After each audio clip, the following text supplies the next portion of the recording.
I just love God's house. With all its faults and everything right across the world, the church is still God's vehicle to change the world. And she's still beautiful. That's right. She's still beautiful. Absolutely.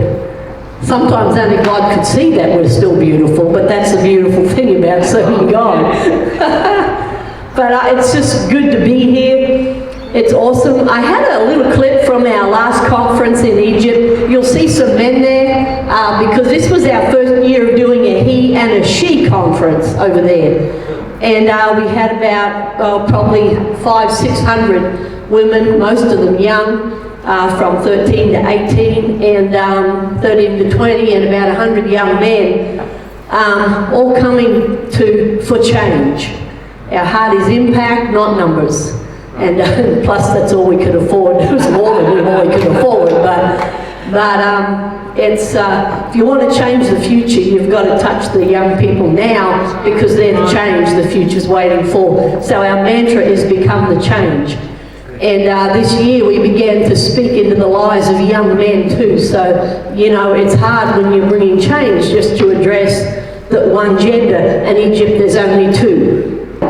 So, it was our first year of speaking into their lives, and it was just a great time. God just really moved. I'm not a swinging from the chandelier. I used to be when I got saved. But I probably settled down. Maybe some of that needs to be resurrected, but I found that God moves in quiet. That sometimes the overwhelming presence of God comes in a meeting and you can just hear a pin drop and God's just doing stuff. And let me tell you, the Egyptians loved their food. And we tried to break for several meetings for lunch and dinner and no one wanted to move. They're sitting there, tears running down their face, just like that. It was just such a quiet, deep time in the presence of God.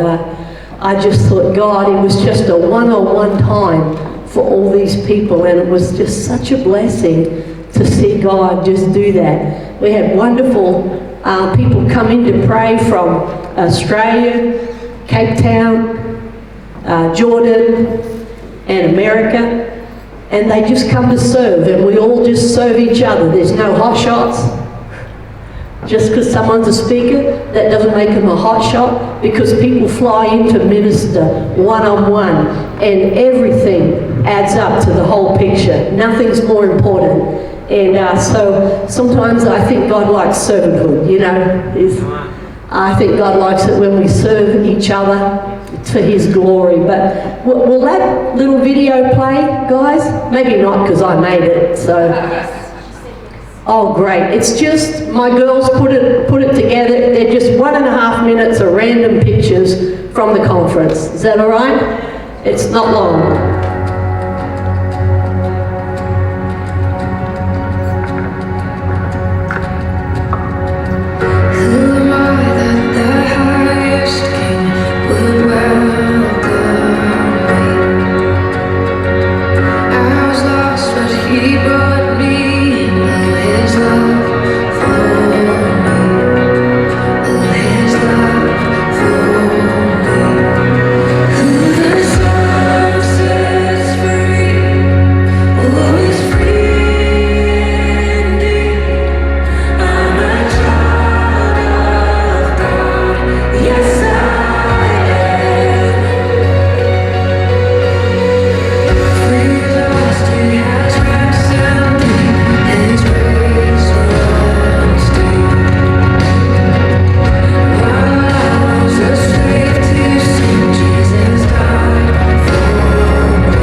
A little bit of an overview, just so you know we were there. We're not lying.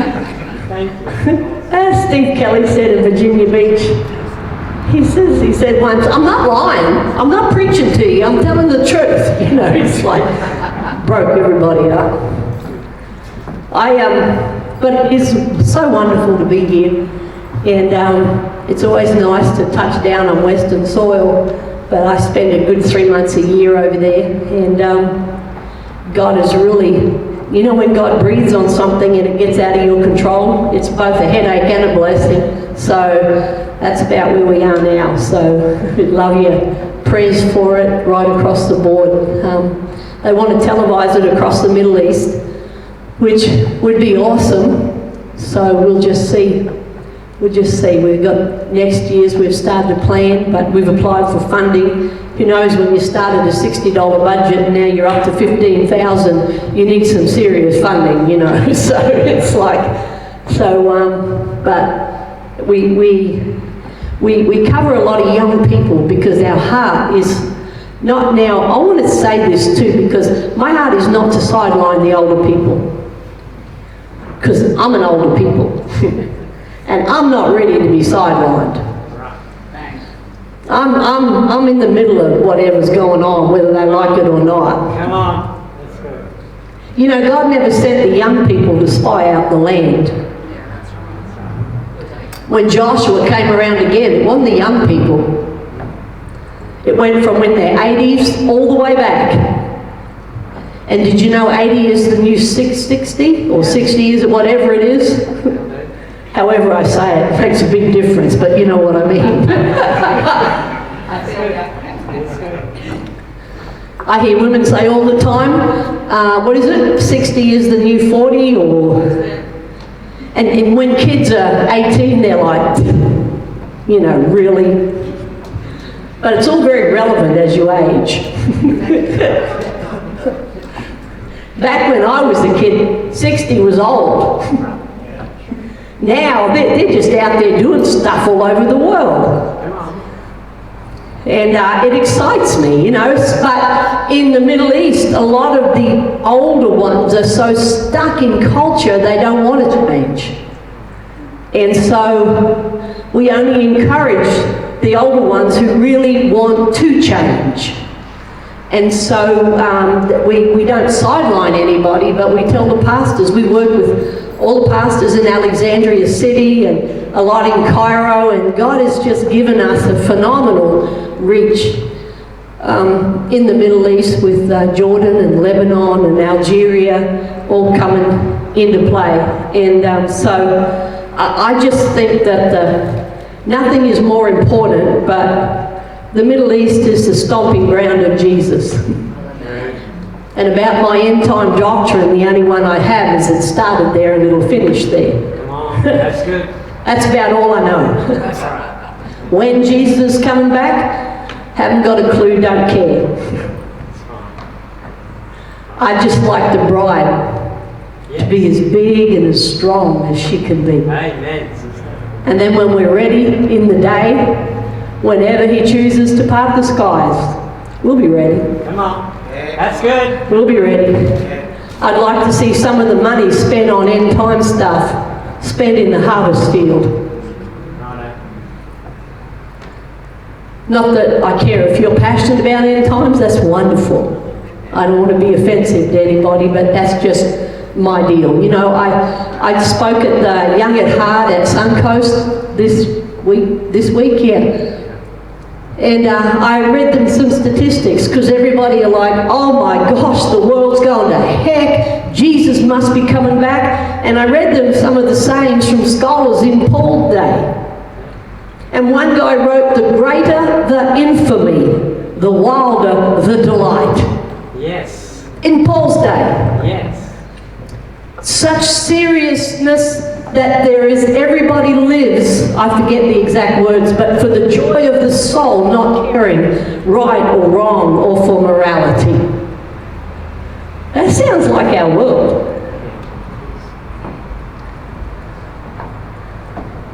In New York, where I have a home, they just passed the abortion law, where you can kill a child late term. If it survives the abortion, you're not allowed to give it medical treatment. You have to let it die. And they lit up the monument in pink to celebrate it. Now, you don't tell me that's depraved and barbaric. and a Democrat. Excuse me. I had to say that. The church has a responsibility to vote for morality and righteousness, Come on. even if they don't like the party that's doing the most for it. Yeah. We choose party over that, we've failed God, we've failed righteousness, we have failed in making a mark. Is that all right? That's right. I don't want to make a political speech, though. I think I just made one, but anyway.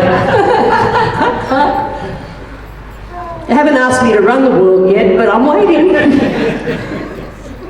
Come on, some of you ladies, you know what I'm talking about. Yes. We get her done. Ross Abraham was preaching once in America a long time ago. He says, Rome won building a day. I said, that's because a woman didn't do it. I said, it may not be straight. The foundations might have cracks in it, but the colours will match. And it'll look nice.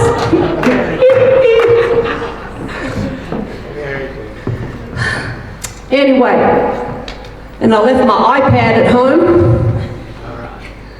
So it's a good thing I'm passionate about what I want to share today. Because I am. You see, I want us to take a load off. You know, Christians, especially Christians who love God, make everything so hard. We just gotta, we get so intense about everything. And we think like, I've got to be spiritual now.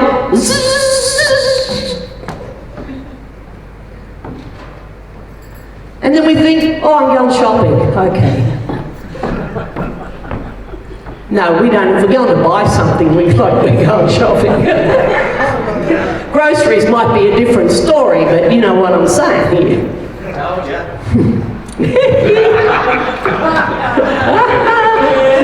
Good one. You're on it. I heard about your crocodile shoes, though. Yes. Joe dodged you in. She bought them. Oh, yeah. It's the woman's fault, the oldest excuse known to man. Take it right all the way back. The woman that thou gavest me.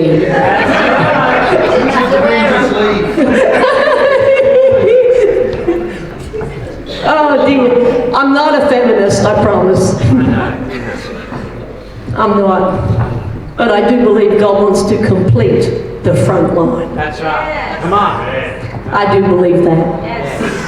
And when women and men stand by the side on the front line of God, then we'll see a move of God. Yes. But not until. Not until. So, we make it so hard. I'm going to get water because I've been nursing some asthma and being totally stupid in not taking medicine. So I took a heat last night and now I'm thirsty, but I can breathe. Breathing's important. And I may spill that, so I apologise beforehand. Before, you know what Joe shared before?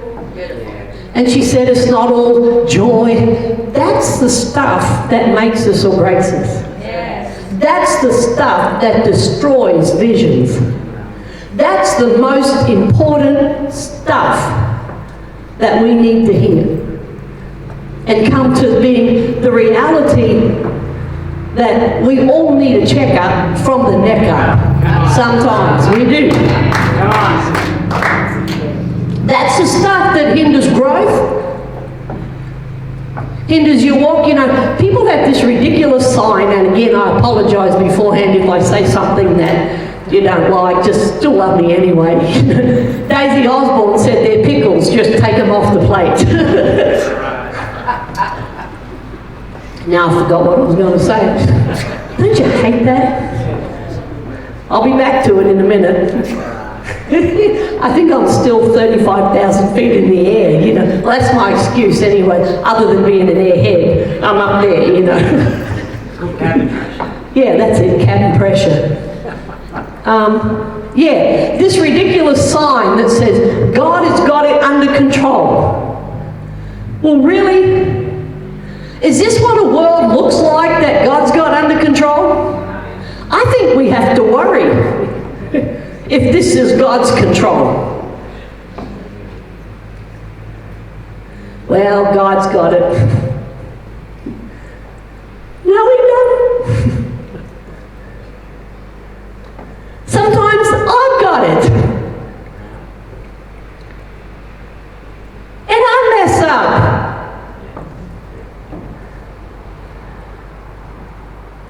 This is the stuff that we've got to come to terms with.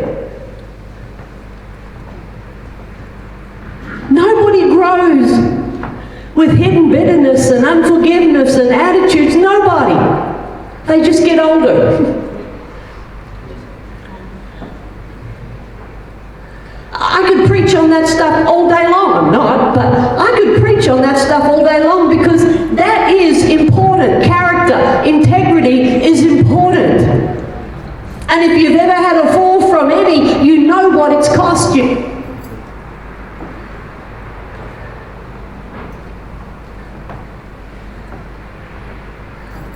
Now, people might believe God's in control, that's good. But I think I'm in trouble.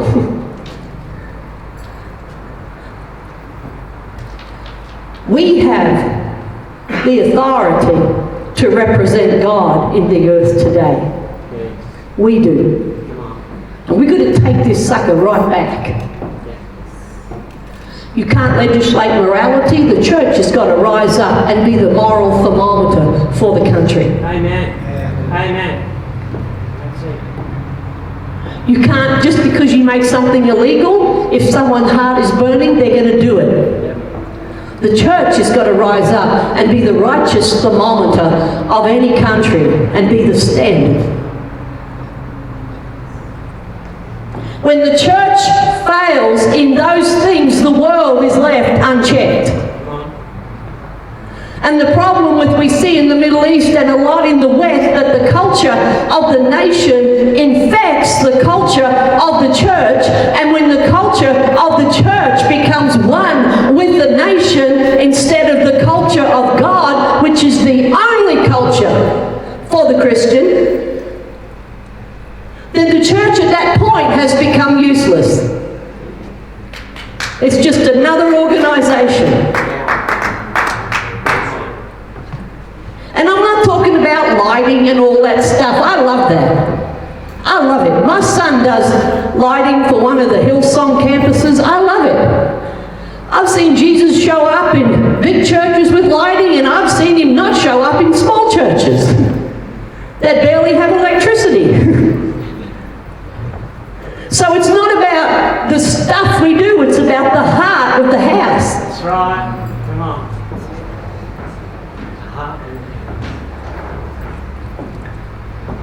But sometimes we make Christianity so hard, not even Jesus could follow all the rules.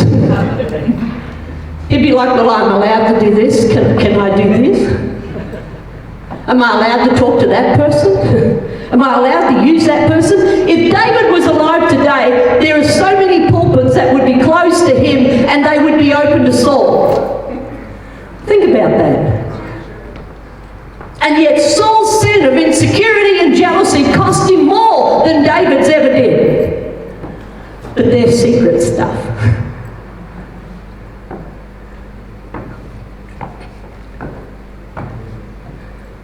I want to talk today about being led by God in love.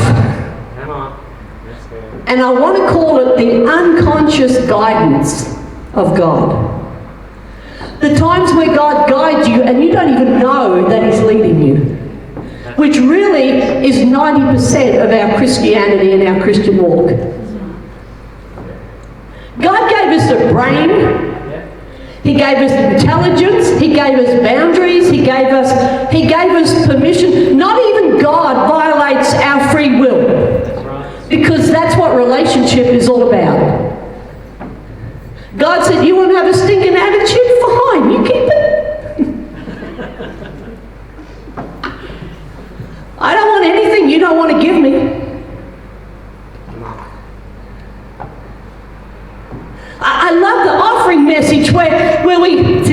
it's in there. This is, you know, people say, I trust you with my life, but don't ask me for $5.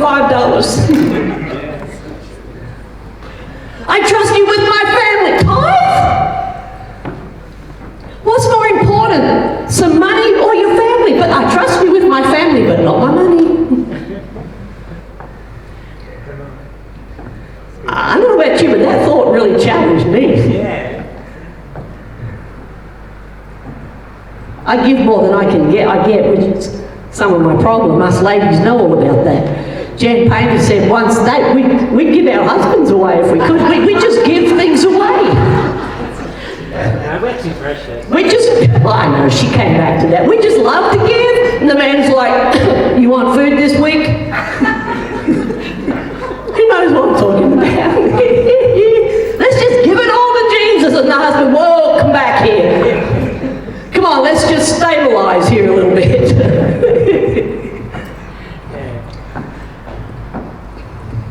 Unconscious guidance of God. When we read some of these stories in the Bible, we build doctrines around them. We learn truth from them.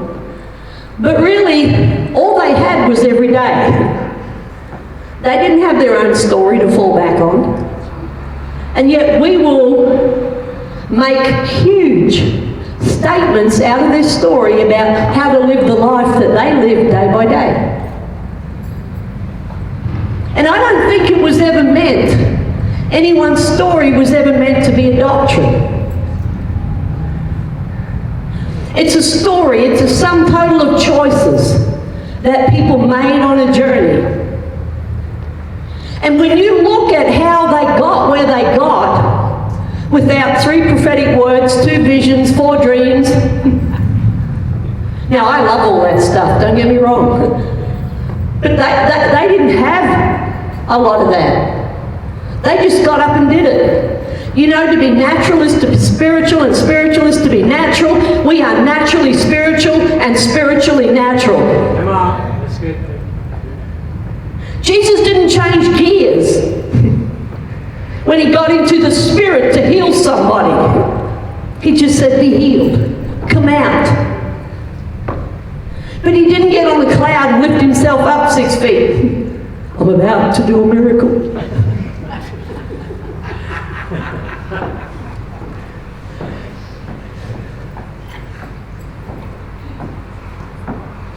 I don't know how to be anything else but me, so I apologise beforehand if I offend anybody, but I like this. Unconscious God, see, Abraham's servant was given a task. Abraham said to him, I want you to go to another country. Don't get a wife from here, here, and here. I want a wife from there, and I want you to go find Isaac a wife. Now that's a heck of a job.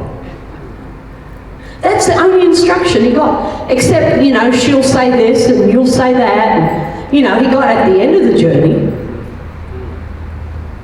But God didn't tell him what highway to drive down. You didn't have GPS. Didn't have a GPS, social media. He just left on a mission. That's right. And he happened to be thirsty near a well where Rebecca happened to be. And you know what, if that was us, and God said, I want you to go, and you'll get thirsty, and you'll stop and drink at the well at which you're thirsty, and a woman will come up, and that'll be her. We would be like, well, I'm a little bit thirsty, and there's a well. Now, I could make it to the next well and still be really thirsty.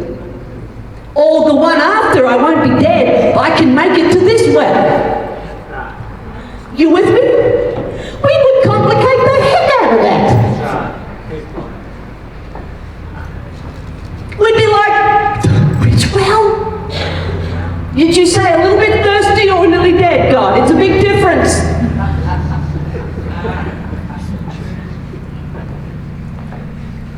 And he arrived at the right place, at the right time.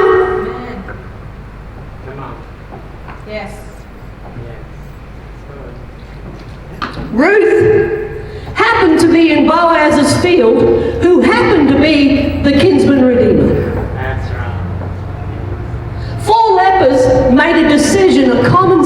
decision. Well, if we stay here, we'll die. We all know the story. If we stay here, we'll die. If we go into the enemy's camp, we'll probably die. Let's go with the 2%. That was the decision that was going to save the nation. Just a common sense decision to do the smartest thing in the moment for them. God used it. Now, is God directing it at all? Of course He did. But they didn't know. If God had given them a word, you're going to save a nation today, can you imagine their thinking? But we need a sword. We need a sword. How can we go without a plan? I always tell God, sneak up on me. It's good to tell me after sometimes, because I know me. Some of you are like me. We've got books in heaven that have ideas that don't work. So, unconscious guidance. I want to give us, and I promise that we won't be here till tonight, I want to give us 4 scriptures where God promises, if you do this, I'll guide you. Is that all right? That's great. Come on. Is this all right today? You don't want me to change messages or anything? That's good, because I like this one. I'm actually trying to live it. It's easy. It's one of those messages when you're an intense person that's easier preached than reached. You know, it's like, you know why we can't reach it sometimes? Because we love God and we're afraid of missing His best. That's what it is. It's not a big sin or anything like that. It's just out of a love and a tenacity and a passion for God. Sometimes we operate in more fear than faith in His love. Right. Come on. Number 1, if you find tissues falling out, it's because I was sitting there and then Joe gave me some good paper to... Isaiah 58, the famous fasting chapter, verse 10 and 11.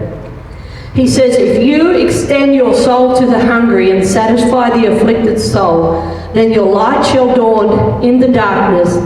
Your darkness shall be as the noonday. The Lord will guide you continually and satisfy your soul in drought. The part I want to land at is that the Lord will continually guide you. Yeah. If you'll extend your soul, your hand, your life to the poor and the needy. You see, we all do that now, most of us. We're always trying to help somebody, give to somebody, lift somebody up. We're always doing that. And God said, with compassion comes a promise of guidance. So if we just focus on being like Jesus, if we just focus on being heaven's hand and heaven's help and heaven's strength, if we reach out to the poor and the needy, and not just the homeless and not just people without money, but the poor spiritually, the poor in their soul, the poor in love, the poor in acceptance. The church is filled with the poor in rejection and acceptance today, or acceptance. He said, if you just focus, now we can do that, can't we? These stuff we can do, and we're doing it. He said, if you'll focus on being compassionate, He said, I'll guide you, not once, but when? Continually. Continually. Compassion has a promise of guidance. And you'll land where you need to be, when you need to be there. Number 2. I need to preach an hour on each point because we all know them, but number 2, Might need to sing a song while I find number 2. Okay, patience. Oh, I don't like this one at all, but anyway, it says in Habakkuk chapter 2, it goes down, the Lord answered me, write the vision, make it plain. The vision is yet for appointed time, but at the end it will speak. God promises that when He gives you a vision and He gives you a promise, that it will speak. Not may not speak, will speak. Now, we can delay the time, or we can run off the rails, and then the vision will be home and God said, this is what you could have had. See, I'm a personal believer, prophecy is your potential, not your promise. It's like God sets a bar and says, man, I've got a dream. This is my dream. Come on, walk my way. When you fall down, get up. But don't quit on the promise. It'll speak if you don't quit. But the problem is we get along the way and we feel confined and we're waiting on God. Waiting on God. Anyone know what that's like? Waiting on God. Waiting on God. We're being confined in an area of our life. It might be relationships. It might be finance. We feel like it's in a prison. And yet we've got these words that said, God said it's going to be different. God said you're going to have a full life when at the moment it feels barren. God said I'm going to bless you but you're flat out paying your bills. When we're confined, God said I've got a mate for you but I'm single and I'm not. Single and fulfilled. But anyway, people tag that on me and try to find me a husband. But anyway, it's not. It's God said it's going to be different. But God, look at it now. I can barely breathe, let alone live. Can I tell you, when you're like that, don't stop. Come on. Stay productive in confinement. That's right. Stay busy in confinement. Stay producing something, anything. Reach out with something. Do something. We might be in confinement financially, but we can love somebody, we can give some love to somebody, we can reach outside that prison cell and extend God's hand and God's heart. We can be producing something in confinement. Come on. But a lot of Christians get so worked up. Well, I shouldn't be here. I shouldn't be here. What am I doing here? In Jesus' name, door open. Oh. That didn't work. Okay, let me fast. Yeah. Stay producing. You know, it's easier to move a car, to steer a car that's what? Moving. Yes. That's right. See, Paul wrote all the stuff we're learning from a prison cell. Come on. Come on now. Can you imagine if Paul got so frustrated by his circumstances and it wasn't right and I shouldn't be here? And he just wasted the moments and wasted the years. We barely have a New Testament. But he stayed productive. If we're waiting on God's time, you can shout at that door till Jesus comes back. It's not going anywhere.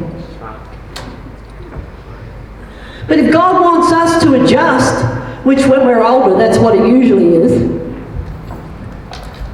then at least if we're productive and moving, He can move us and speak to us. That's good. But when people are in frustration and negativity and fear, you can't hear God even if He shouted. That's good. That's good. Good preach.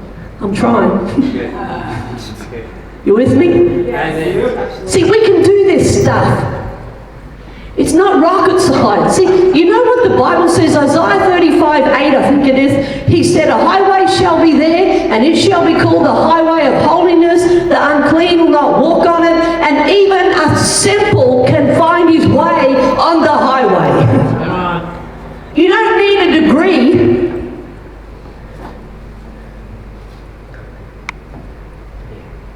Even the simple can find God's highways. And yet we make it so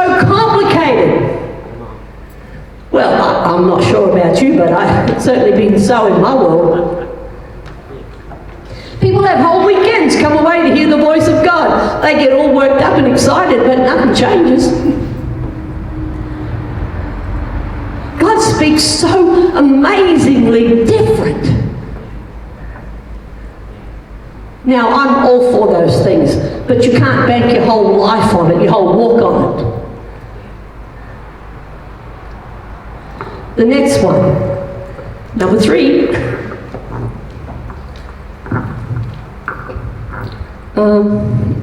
I'll find it. Psalms. This is not a nice one, but it's true. Psalm 32, verse 8 and 9. I will instruct you and teach you in the way you should go. I'm going to lead you. I will guide you with mine eye. Do not be like a horse or like a mule, which have no understanding, which must be harnessed with bit or bridle, else they'll not come near you. God says, be teachable, be adjustable. Everybody's teachable until their lines are crossed. I don't believe that. Well, you might be wrong. That person might be wrong. But how are you going to know if we just back right up and say, I don't believe that? A little bit of the Aussie stuff. I'm not having that. Check it out, pray about it, research it with an open heart, because we only find what we look for. That's true. A lot of people justify a lot of stuff that's wrong because they're looking for a scripture to justify their belief instead of going there to find out what they believe. I heard a guy once say, I can smoke dope because God said to enjoy all things. I said, well, I'm not real sure about that. I'm not your pastor, but maybe you better go share with him your revelation.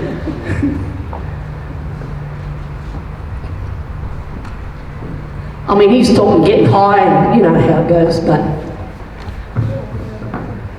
be teachable. You know, I think of Paul, and you've probably heard me say this before. Paul killed, displaced 60, 70,000 people before Jesus appeared to him. And then Paul has this phenomenal visitation of Jesus. And then he has 3 days and 3 nights. Can't see anything, no one to talk to, just with his own thoughts. And I bet anything you like, whatever words Paul put on it, he was thinking, how could I have been so wrong when I thought I was so right and defending God? And yet he was the most educated scholar of the time.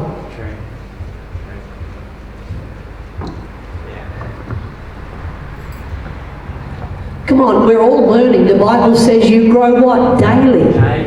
Which means we haven't arrived. That's right. We've all got our outcome. See, I tell the people in Egypt that I'll come in and say, we did not come to endorse religious oppression. We came to bring conflict, because conflict is the first stage of learning. Because if this doesn't mess with your head and what you've been programmed to know and understand, then all we've done is waste our time. Come on. I said, I'm going to tell you about unconditional love. I'm going to tell you that you're a daughter. I'm going to tell you that God sent his son to die for you, that you have value and you have worth and you can be anything in here, regardless of your circumstances. And that messes with their thinking and their pre-programming. It gives them a headache, which means they're growing. In a positive sense, conflict is the first stage of learning and adjusting. If all I hear is what I know, then really what? A kid doesn't stay in grade 4 his whole life because that's what he knows. I'm not going there, I know. See, young people think they know everything. Some of us older ones, we know everything. Now, I know it's not you and me.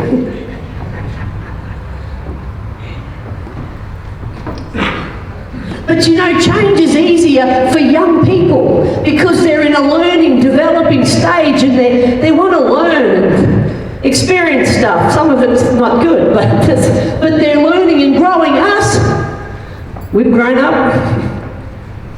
We might have grown older, but it doesn't say we've grown smarter or matured. Growth is an intentional exercise as we get older. It doesn't just happen. Well, I've lived a few years. I know someone who couldn't drive for nothing. He was in his 70s, used to say, I've driven for 70 years. I haven't had an accident. I said, that's because people stay away from you. They see you coming up the road and they just go, oh, I'm going to take that detour. I said, it means nothing. Except that maybe God was working overtime. Be teachable, be humble in your spirit. You know, the Bible says, lean not to your own understanding. It takes me through to the next one, which is 2 is 1. Lean not to your own understanding. Yield to his understanding. And he promises to direct your paths. See, pride is not about somebody being all showy or they're just proud because they're loud. They might be showy. And there might be a show-off, but that's not pride. That's not the pride that God talks about. Pride is a deep-seated arrogance that won't move. That's right. It's all about how I see it. My way. I see it like this. God said, I don't, but I do.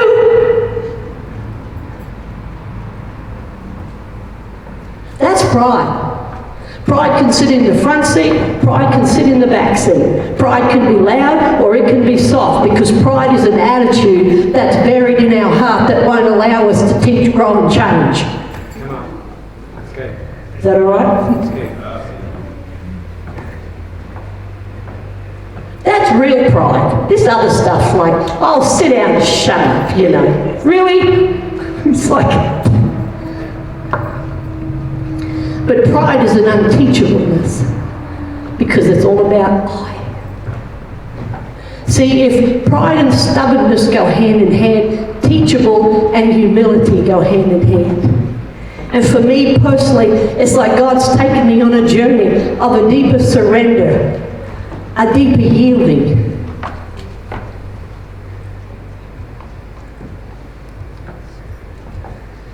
We've all wronged somewhere. So let's just settle that. We all need adjusting somewhere. God, I want to grow. We heard of one of the most powerful adjustments this morning. That's growth. Pride's like, it was their fault. They should have known I was tired. Yeah, I know. It comes out all... we're all the same. Kimmy Dales used to have a saying, we're just like the rest of us. Everybody's just like the rest of us. Somebody says it, you know it's going to fit you somewhere, sometime.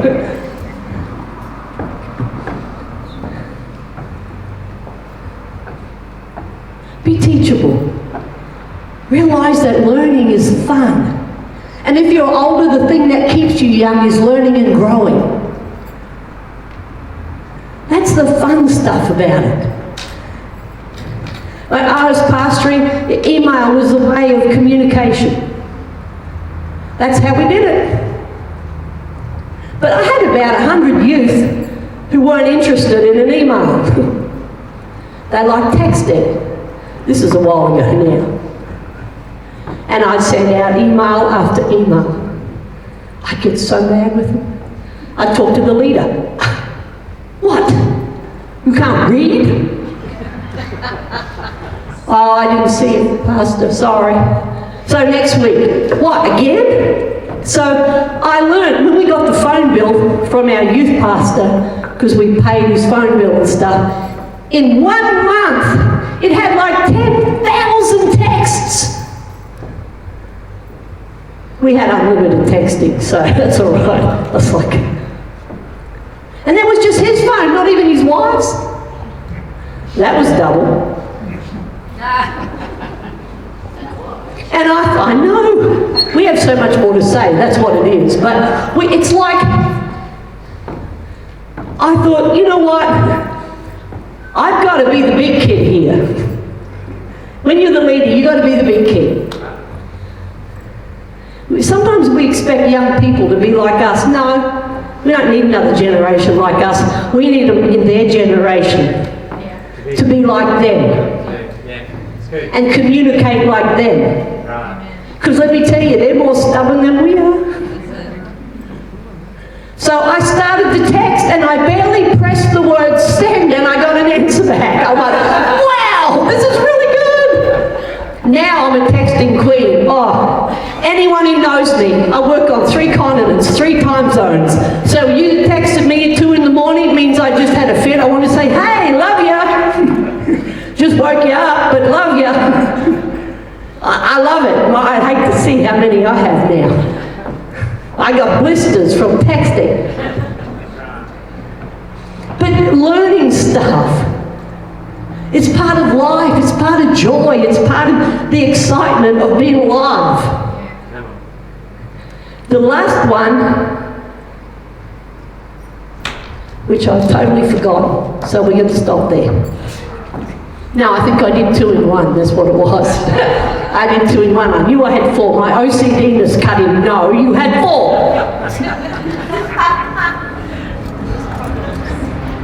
You had 4. Yeah, I got one. I mixed those 2 up. Aren't you happy? Come on. You know what all these things are? Compassion, patience, yieldedness, faith, trust. They're the fruit of the Spirit. And if we will focus on fruit bearing, God will lead us. That's right. And if God needs to interrupt your journey with a one-on-one talk and communicate with you one-on-one while you're bearing fruit, you can hear Him. He's not hindered. You're in peace, faith, love, trust. You're out there doing the best you can to bear fruit in Jesus. You're dying to bear fruit. Who knows? The Holy Ghost died for the fruit, for the power, the power gifts, but the fruit of the Spirit, we got to die. Yeah. That's the fun part of it.